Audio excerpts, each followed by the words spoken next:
కొడుకైనా సరే నీ బుద్ధి మార్చుకొని నువ్వు చేసిన తప్పులు ఒప్పుకొని జైలు వెళ్ళాల్సిందిగా జగన్మోహన్ రెడ్డికి హితపడుతుంది.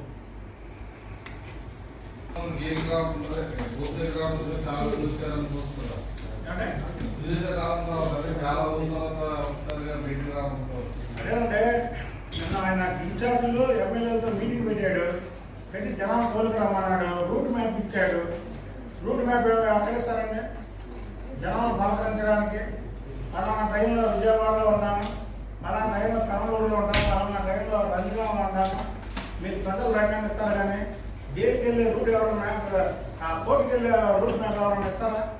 అంటే ఇవన్నీ కూడా ఆయన పద్ధతిలో రఫా అని ప్రజలను ఎలా భయప్రాంతం చేస్తాడో కోర్టును కూడా భయపెట్టిద్దామని ఒక పథకం చేశాడు. అంతేగాని అతను చూడడానికి ఎక్కడ వస్తుందో ఇక్కడ కాదు, మీరు అక్కడ కాదు, మామూలుగా ఇక్కడ ఈ రాష్ట్రంలో వచ్చేది కూడా అందరూ పోగు చేసుకుని తీసుకెళ్లే జనమే.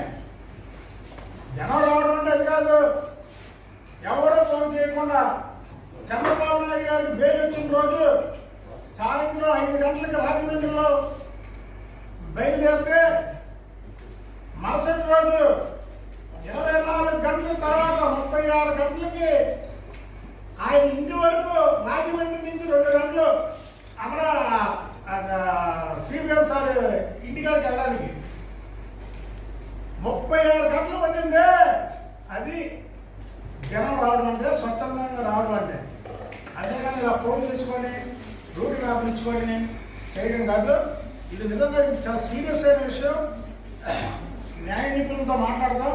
12 ఏళ్ళు ఒక వ్యక్తి బెయిల్ మీద ఉండడం ఏంటి, ఆ వ్యక్తి అందరిని బెదిరింపులు చేయడం ఏంటో దీని మీద వచ్చేసి ఒక విధంగా మేము నేను వేయచ్చు అంటే నేను మాత్రం కోర్టుకి దీని మీద ఇంకోటి అక్కడ జైలు దగ్గర నాంపల్లి సిబిఐ కోర్టు దగ్గర కేటీఆర్ ఫోటోలు కూడా పెట్టుకుని నాకు కన్సల్ట్ చేశారు.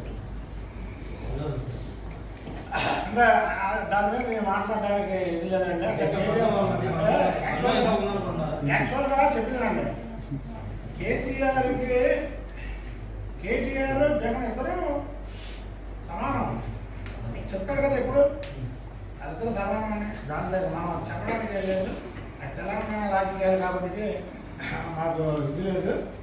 ఏదేమైనా సరే జగన్మోహన్ రెడ్డి 12 సంవత్సరాలు 43,000 కోట్లు ఈడీ జప్తు చేసినటువంటి కేసు, ప్రజల ఆస్తులు కొట్టేసినటువంటి కేసు, ప్రజల డబ్బులు కొట్టేసినటువంటి కేసులో 12 సంవత్సరాలు బెయిల్ మీద ఉండడం అనేది చాలా దుర్మార్గం. దీని మీద మాత్రం సీరియస్గా తీసుకుంటాం మేము.